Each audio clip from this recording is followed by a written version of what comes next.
Place à votre signature Europe 1 du mercredi. Bonjour Eugénie Bastier.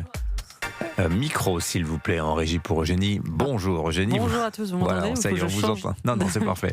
Vous nous parlez ce matin d'une note de l'équipe de campagne de Raphaël Glucksmann qui établit le profil type de son électorat cible. Oui, c'est une note qui a fuité dans Politico, qui a été rédigée par un stratège de la campagne de Raphaël Glucksmann, Mathieu Lefebvre-Marton.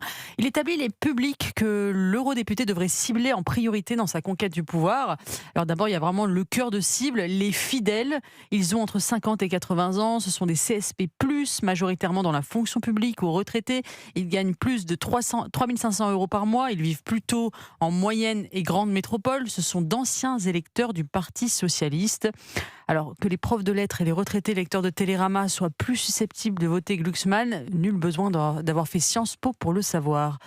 Mais c'est une autre partie de la note qui embarrasse Place Publique, celle où il est écrit « cible difficilement mobilisable à éviter pour le moment ». Parmi eux, les jeunes, 18-25 ans, les CSP-, vivant avec moins de 1 500 euros par mois, les banlieues, les familles monoparentales, les électeurs de droite.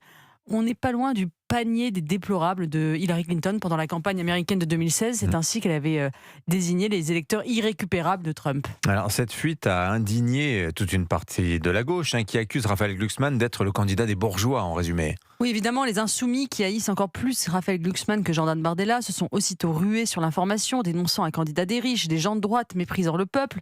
Glucksmann ne voit ses électeurs que comme des cibles marketing, a dénoncé le député LFI Aurélien Lecoq. Il cible des profils qu'il juge rentables, comme on ciblerait un placement financier. Alors, c'est curieux de dire cela quand on appartient soi-même à un parti politique, la France Insoumise, qui a fait du clientélisme électoral sa colonne vertébrale pour 2027. Rappelez-vous ce que Mélenchon disait en 2024, « Il faut mobiliser la jeunesse et les quartiers populaires. Tout le reste, laissez tomber, on perd notre temps. » Comment reprocher à Glucksmann d'avoir abandonné les classes populaires quand on a soi-même abandonné la France périphérique au profit de la Nouvelle-France ? Alors évidemment, tout cela n'est pas nouveau. La gauche ayant abandonné le peuple, elle se cherche des électorats de substitution. On se souvient de la note Terra Nova de 2011. Le think tank progressiste avait alors conseillé au candidat socialiste François Hollande d'abandonner la coalition ouvrier-employé qui structurait la gauche depuis les années 70 pour aller cibler un nouvel électorat composé de jeunes, d'immigrés, de minorités et de femmes. Aujourd'hui, ce sont les descendants d'immigrés pour Mélenchon et les retraités pour Raphaël Glucksmann. Alors, cette polémique, est-ce qu'elle ne révèle pas quelque chose de très banal finalement, le marketing politique, le découpage Évidemment. Et d'ailleurs, Raphaël Glucksmann a voulu minimiser l'affaire. Il assure qu'il ne compte pas du tout délaisser une partie des Français, que tout ça était une note de travail, qu'il veut s'adresser à la France entière. Il dit que le passage évoquant les publics cibles à éviter aurait été jeté à la poubelle. Bon, il est moins à blâmer personnellement que ses conseillers qui se prennent pour Sam Berger dans La Fièvre, vous savez, la série. Mais le mal est fait et tout cela laisse l'image d'une politique gangrénée par le marketing qui découpe la France en autant de segments de marché. Dans une campagne présidentielle qui s'annonce violente, polarisée, dans une France archipélisée comme jamais, où le seuil d'accès au second tour va être très bas, la politique se transforme en science froide du rendement électoral.